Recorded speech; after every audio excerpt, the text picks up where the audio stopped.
Hey, welcome to another edition of The Bullet. My name is Paul Lathrop. I'm the Deputy Director of New Media for the Second Amendment Foundation. Joining me today, we were supposed to do a live show last night for Polite Society, but things happen. Rob Morse from Self-Defense Gun Stories. Rob, it's been a while since we talked, man. How you been doing? I'm well. I'm concerned that you're not. How you feeling?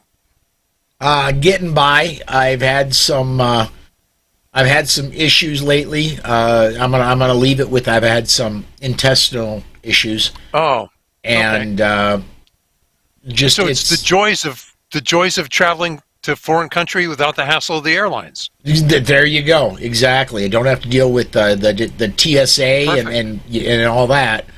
But yeah, I've had some of the side effects of it. So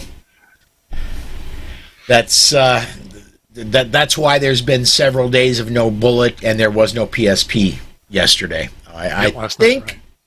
I think we're going to be okay for me to get through the next 30 minutes. If I rush off the air, you know what's going on. So if you rush away, I'll keep reading. All right. Let's get started with AP put out a story yesterday, and my boss, Alan Gottlieb, was quoted. And you talked about this one on the air just a couple hours ago where you were on with Bill Frady. The rush is on in Washington State to get magazines. Well, and now you need to know why. Russia. I combined Washington with a rush. Washington State imposed a magazine capacity limit. They grandfathered older magazines. So if you have a magazine that holds 30 rounds, actually it's 10 or greater than 10 rounds, you can say, oh, but I've had this one. My grandfather gave it to me. So buy yours now. And if you remember Magpul, what did they call it? The Great Magazine Airdrop into Colorado when Yes. Colorado passed that law. And they said, look, if you've ordered these magazines and you're not from Colorado, we're going to put your order on hold because we want to get those magazines in the hands of people who live in Colorado. Aero Precision is a manufacturer in Washington State, and they have a bunch of Magpul mags. They put the SAF logo on them. Yep. And since SAF is appealing the mag ban, they said, here, each one of these magazines that you buy will donate a few dollars to SAF to help fund the legal appeal. Well, they're selling like hotcakes. Yes, let me go ahead and put this up on the screen here.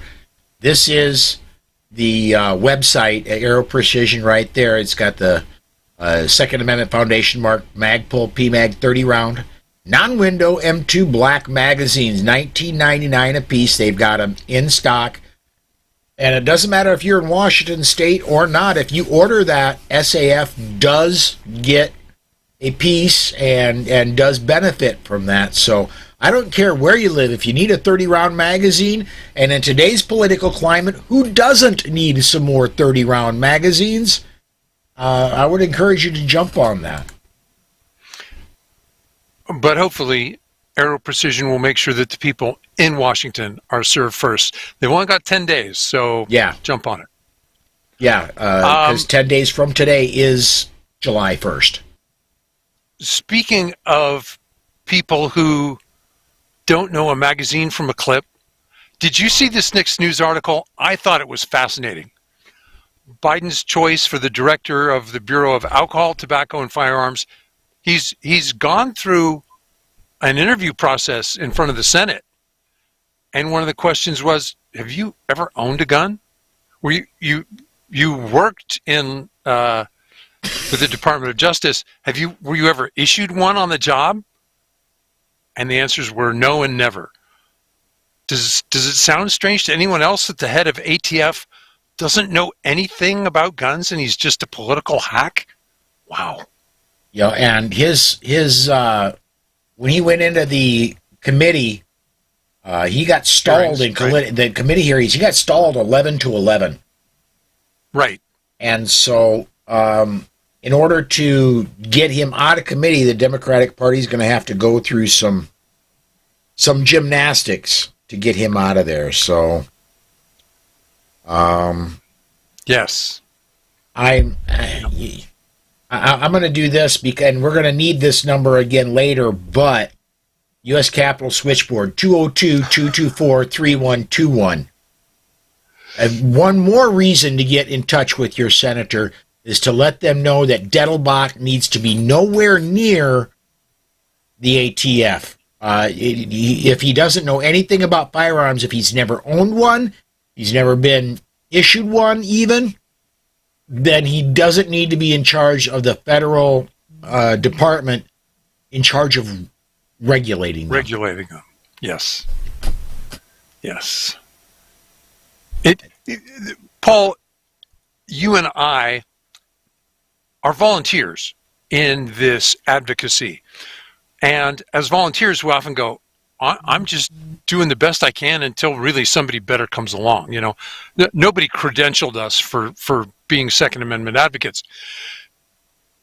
But we've gotten over the imposter syndrome. How do you think Dettelbach feels when he goes, I'm just a political hack and they're putting me at the head of this?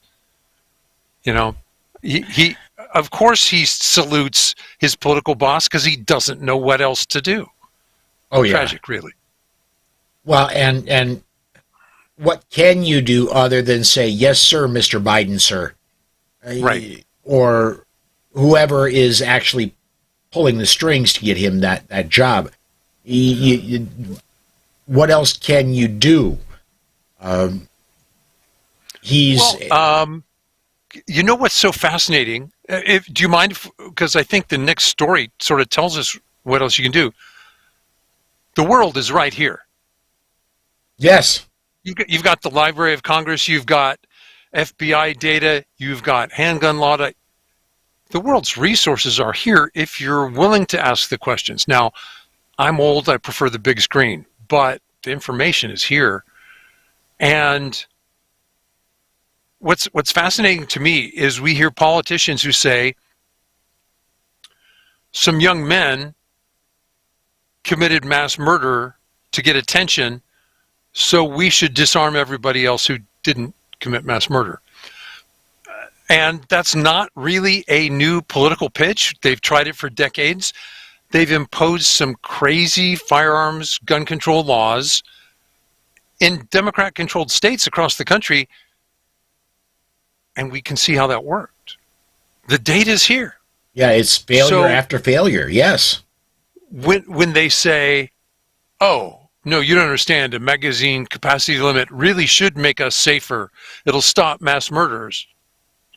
It didn't work in New York. We had both attempted mass murder and mass murder within the last month in New York State. In California, Gun Control Central, a rating by the Giffords Gun Control Group, funded by anti-gun billionaire Michael Bloomberg, and they lead the nation in active shooter rampage events. Yes. So they're not stopping these things to pretend that their proposals will fix things is a exercise in superstition. And the answers are right here. Go for it. You can prove this to yourself. Well, Rob, you and I can both let them know the answers right off the top of our head, I'm sure. When there is a criminal, you put them in jail. You keep them there for the length of the time they've been sentenced for. When someone commits a crime, you prosecute them for that crime. Real simple, man. Put criminals in jail, keep them there. Well, Paul, in theory, this has made us brilliantly informed voters. There's a downside to it. It lets every psychologically disturbed narcissist go, people will know my name tomorrow if I kill some innocent victims. And our media gives them that wish. Our media is a willing accomplice in that. Mm-hmm. So that cell phone really is a two-edged tool. It yes. cuts us in ways that are horrible. And simply that's absolutely true, because right now I'm not going to, but off the top of my head, I could come up with the two names of the active killers in and I can come up with their names. I cannot come up with the high school they shot up in Colorado, but Right. I can Columbine. Columbine. Yeah, I can come up with their two names, but at 20 years later, the name of the high school slipped my head. Is starting to slip out, right? Well, it's been 5 years since the report was out. There were 80 copycat murders, copycat attempted, both attempts and actual, of the Columbine attack. Thank goodness we intercepted a lot of them, but the media is dangerous. Absolutely, yeah. Whether they're attempting to do it intentionally or not, they are lionizing these animals. Ooh. For a guy who had a stroke, you just pulled lionizing out of the dark side? I'd struggle to get that. Good job. Pardon. They are making heroes, dark ones, but they're making heroes out of these people. Yes. Yeah. I agree. And it's horribly unfortunate, but it's a byproduct of the legacy media. Right. Any comments, or should we go on to Uvalde? Let's do that. I've been absolutely horrified over the past about 48 hours as we start to find out that despite the story we had when we first started getting information about the horrific attack in Uvalde, Texas, we now see that there were officers inside the building near the door, not at the door, but near the door, almost an hour before this guy was taken out. And the door wasn't even tried. They were waiting for a SWAT team with breaching equipment. They never even tried the door. What the story is we're getting now is they were afraid of shooting kids. They were afraid of a stray shot and taking out a kid. This is, and it'll never happen because the police do not have a duty to protect you. Matter of fact, you're gonna looking on police cars, you're gonna find a hard time getting this. The to protect and to serve isn't on the side of police cars anymore. Protect is gone. Serve is sometimes still there, but protect is gone. They have no duty to protect you at all, or your kids. Although I'm going to say every single officer on duty, except for the federal ones that basically flew the middle finger at command and said, we're going without you and we don't care. Those Get ones out of our way. Those officers probably deserve a promotion. Everybody else there needs, the next words out of their mouth need to be, do you want fries with that? Because that's their next job. Well, the chief of police was voted onto the city council. I think they're doing that to try and indemnify him. They are going to be sued. I don't know how successfully. Their careers should all end. Yes. The chief of the Texas Department of Public Safety said this was an abysmal failure. Abysmal. Look it up. It doesn't have to deal with a whole. It said, when it comes to failures, this is as bad as it can get. Yes. And yet, this is what we're told to expect. For the people who say, oh, we'd never want to arm school staff, I mean, something bad might happen, like the police would wait outside the door for an hour while children are murdered. But this isn't the first time. It happened at Marjorie Stoneman Douglas High School in Florida. It happened at the Pulse nightclub. Yes. Can you think of others? But the Pulse nightclub, once you mentioned that, I do remember there was in the teens, number of victims that when autopsies, they bled. The reason for their deaths was they bled out. The murderer had so much time, his gun jammed, and he's not a gun guy particularly. He was going online doing web searches, how do I unjam an AR-15, and watching how-to videos on YouTube to try and fix his gun, and the police didn't enter the building. Yeah. For those of my friends who are brave cops, I love you. Would you please point the finger at your fellow officers so that I can use a narrower brush? Let me get some comments in here. And by the way, if you are catching us live, you can comment on either the Facebook or the YouTube video. Or if you have Twitter and you don't see your comment coming up, you can tweet with the hashtag Bullet Podcast. That's actually the fastest and most reliable way to get a comment in. We'll get your comments up. But let me get some comments up here real quick. George Geller says, fewer police stations, more barber shops. Let's explain this. The Border Patrol officer who got a text from his wife, I believe, who said, there's an attack at the school. He was off duty. He was getting a haircut. He was disarmed. He was not carrying off duty. The barber loaned him a shotgun. That's what the Border Patrol officer used to defend the students successfully. Could you imagine if this would have happened in New Jersey, in California? I don't think that barbershop owner would have been allowed to keep that shotgun in his place of business. By the way, that would probably have been an illegal transfer, Paul. Yes, absolutely. Lee says on the Facebook side, says, as bad as it can get at the worst time. Right. Yeah. Yeah, and that whenever we start talking Uvalde, it gets my blood boiling, because the picture we see, and I wish I'd had the presence of mind to take a screenshot of it so I could put it on screen.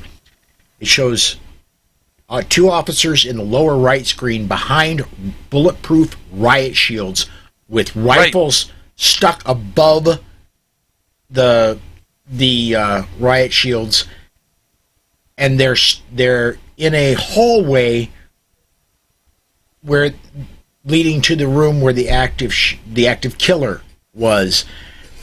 And I'm thinking to myself, if nothing else, if you know that they never did try the door. If the door is locked, go use your damn rifles, obliterate the friggin' lock. You know, It was either a failure of leadership or a failure of character. May have been both, but it's inexcusable.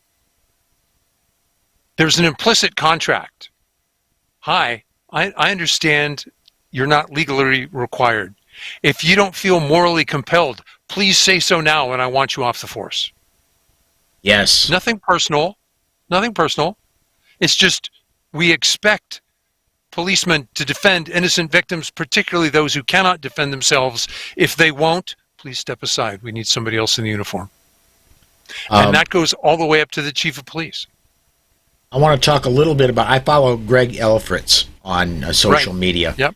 And I want to talk a little bit, he discussed it today, I want to talk a little bit about the mentality of, oh my gosh, what if one of my officers fires at the bad guy, misses, and hits a kid?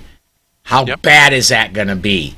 And that mentality, I honestly believe, cost the lives of a lot of children that day. Probably a dozen.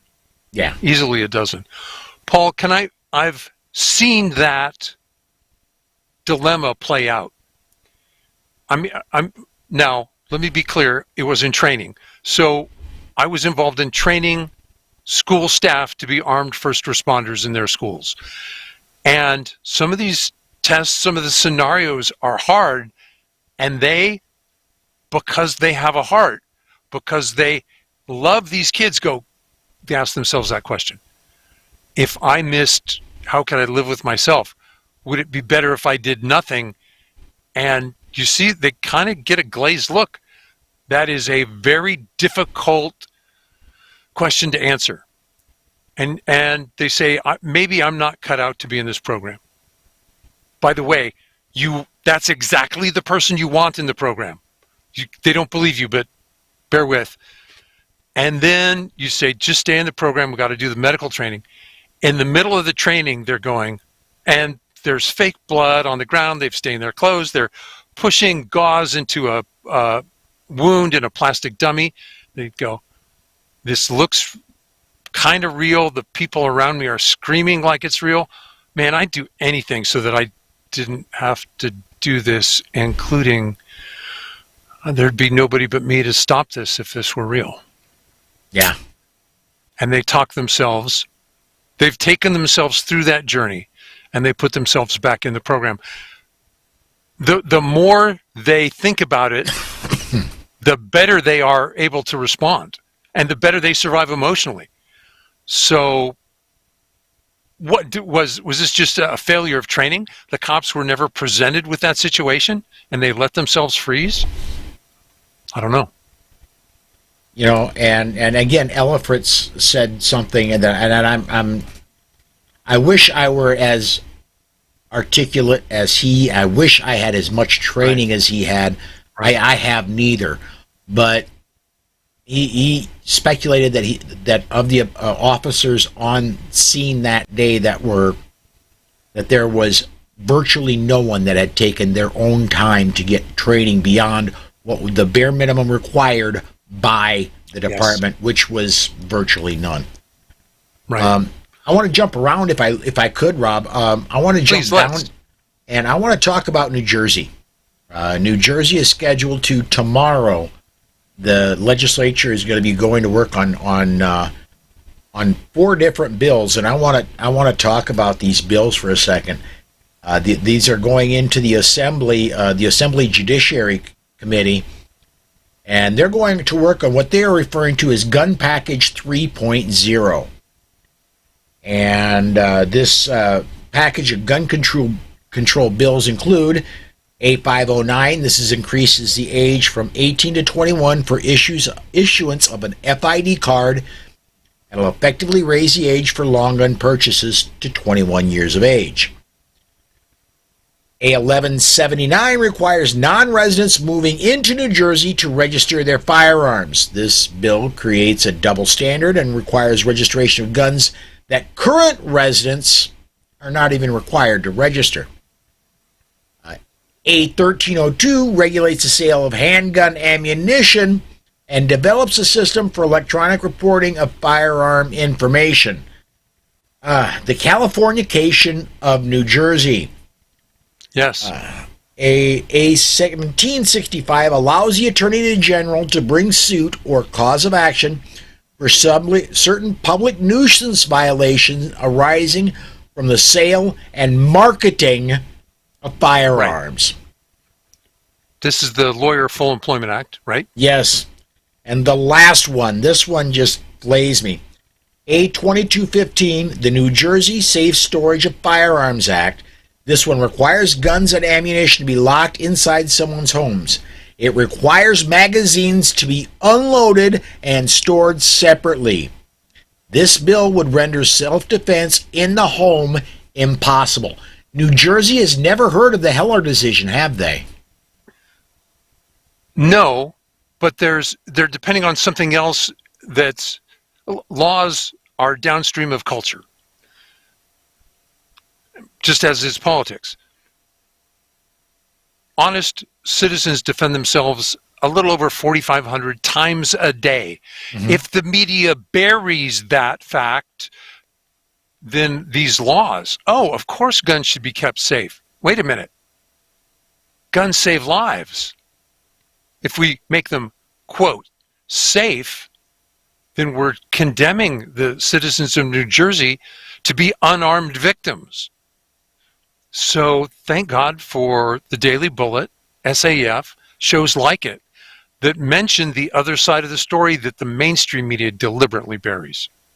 You know, and Rob, your self-defense gun stories among those, and I've got a proposal. Yeah. We both, on Polite Society, we have the defensive gun use segment, and I have a proposal. I would like anybody who's listening to the sound of my voice or catching us live, if you see of a defensive gun use in New Jersey, my email address is paul@politicsandguns.com. Forward the story to me, please. I want to fill the airwaves with these stories. Every time I get one, even if I have to make a show run long, I will air that story. I'm going to fill New Jersey with lawful people defending themselves with guns, with examples of that. Imagine this strange distortion, though, Paul. I'm at home. I can't carry in public. Maybe I carry on my at home. As soon as I go to bed, I have to lock this gun away. I can't even keep a loaded mag, which maybe tells me I should go to revolvers if those could be kept loaded.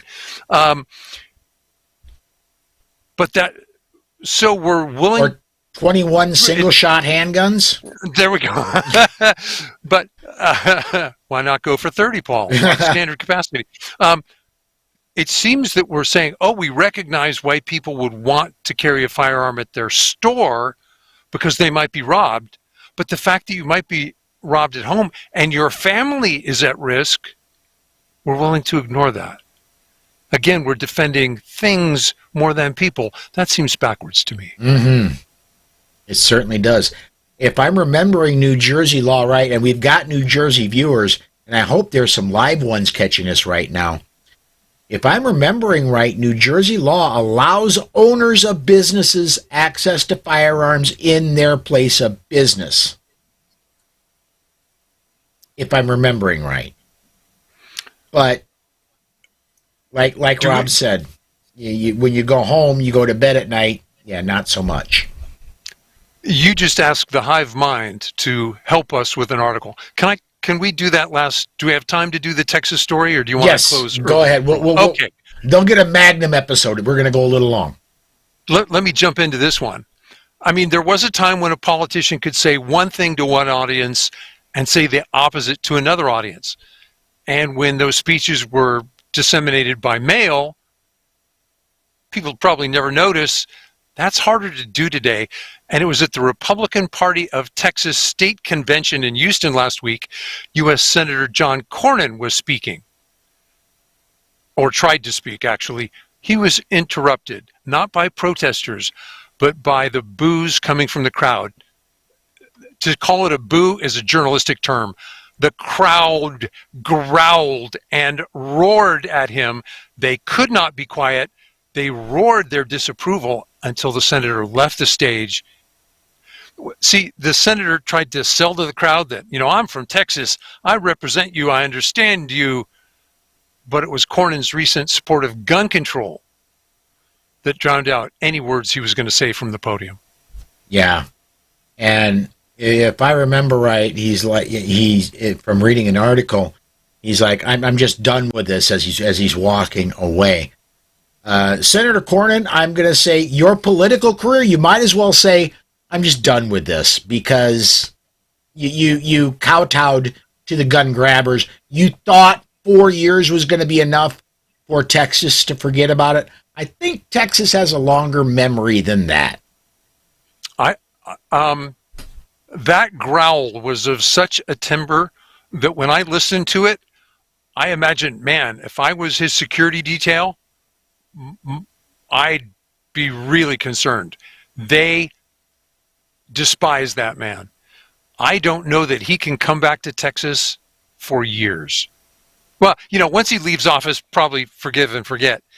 But if Mitch McConnell thinks he's going to hand over reins to Cornyn, he might be able to. I don't know how much money and donations have to pass under the table to make that happen.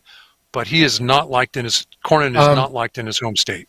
Let me ask this, and this is quick speculation. Do you think maybe Cornyn is angling for a little bit of that Bloomberg money or Soros money in his move to now entertain offers from the other side? He might be. Of course, yes. But again, yeah, I'm sure with a big enough media buy, you'd have to drown out everything else. You literally have to starve the campaign for oxygen by buying all of it. The advantage is any opponent will have all the grassroots media, because all the Republicans in that state will despise him. All right. Well, as I said, we've hit magnum status. We're past our time. Okay. On our way out the door, man, if you would please talk to us about self-defense gun stories and talk to us about slow facts, bud. I write at the Slow Facts blog. There are about 2,000 articles there. Did I just get, was it 500,000 visits I passed recently? After 10 years, I'm an overnight sensation. I do the Self-Defense Gun Stories podcast. We look at what our neighbors did right, and then we ask the question, was that best practice? What might we do just a little better if we were in their situation? Of course, what Paul's not saying is he and I get to commiserate on the Polite Society podcast, hopefully once a week. Yeah. I apologize again. There was no Polite Society yesterday. I was really not doing so well last night, but I'm hoping that now, and oh, by the way, the one story we did not cover, there was no story. The Supreme Court decision in New York State Rifle and Pistol Association versus Bruin, that still hasn't come down. There are 2 days left where it could. This coming Thursday and Monday. If I were to be a betting man now, I would bet Monday, not this coming Thursday, because they've held it and held it and held it. I think they're going to hold it till the very end. So we'll see. I wanted to get my birthday present early. That was, darn it. All right. Well, that is going to do it for today, folks. Come join us again, 5 p.m. Central Time, the rest of the week. If on Thursday we get the decision for Bruin, we'll talk about that, but we'll also cover the rest of the Second Amendment news as we get it. Thanks for watching.